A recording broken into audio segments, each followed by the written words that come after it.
Hybrid নেতা পাবনা জেলার দায়িত্বে আছেন। আমার লজ্জা হয়, কষ্ট হয়, আজকে আমাদের সংগঠনটাকে টুকরো টুকরো করে ধ্বংসের দ্বার প্রান্তে নিয়ে গেছে। ভাইয়া, আপনি এগুলোকে এখনই আমলে নিন। শুধু জাকেরা পিন্টু ভারতের নয়, পাবনা জেলার প্রত্যেকটা ত্যাগী নেতা কর্মীকে ছুড়ে ফেলেছে। এই দলকে ক্ষতিগ্রস্ত এমন ভাবে করেছে, কোন মুক্তি আমরা জনগণের কাছে যাব তার প্রমাণ কিন্তু আপনি নিজেই গত ৩-৪ সপ্তাহে তার মুখের থেকে শুনতে পেয়েছেন। আর শুধু বাংলাদেশে না, বিগত 17 বছরে এত নির্যাতন খুব অত্যাচার করার পরেও যে বিএনপি এতটুকু ক্ষতি হয়নি, সেই বিএনপি কে আমাদের 5 আগস্টের পর থেকে সংগঠন তথা বর্তমান আপনার মনোনীত যে বিশ্বাস থেকে পাবনা জেলার দায়িত্বে দিয়েছিলেন, সেই হাবিব ভাইয়ের মুখের কথাতে বাংলাদেশ তথা ইন্টারন্যাশনালি বিএনপি কে খাটো করে ফেলেছে।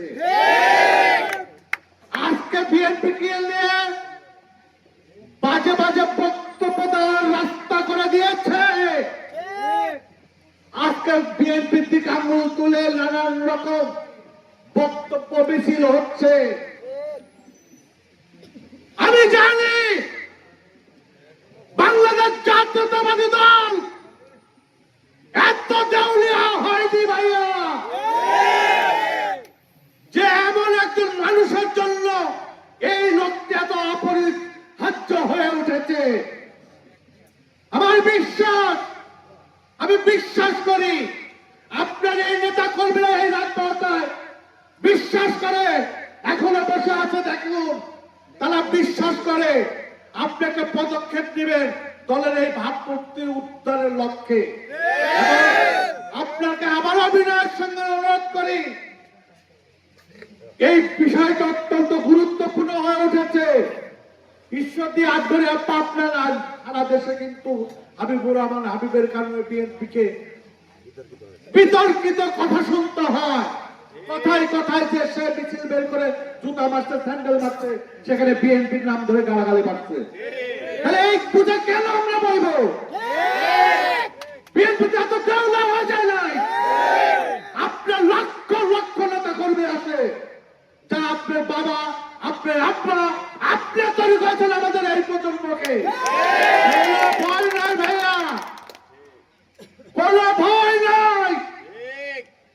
ওরকম একটা গেলে 1000 আপনার নেতা কর্মী তৈরি হয়েছে, তাদের গ্রহণযোগ্যতা দেখেন এই রাষ্ট্রে। যাদের গ্রহণযোগ্যতা দেখেন এই রাজপথের সময় তারা আপনার দলের জন্য কাজ করার জন্য প্রতিজ্ঞা নিয়ে এসেছে, কাজ করছে ভাইয়া।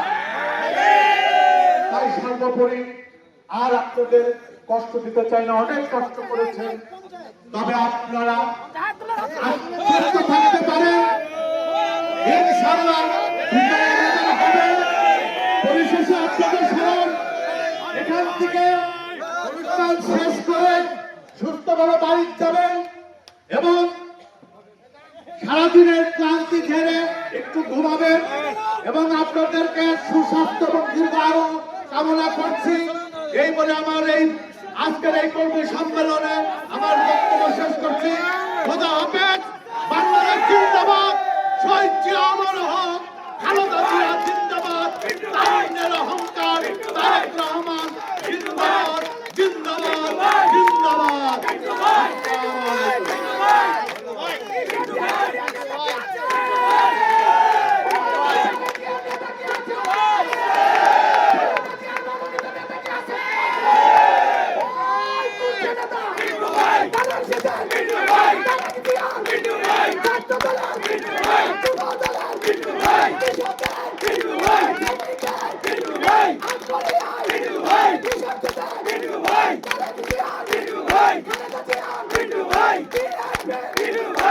Hey!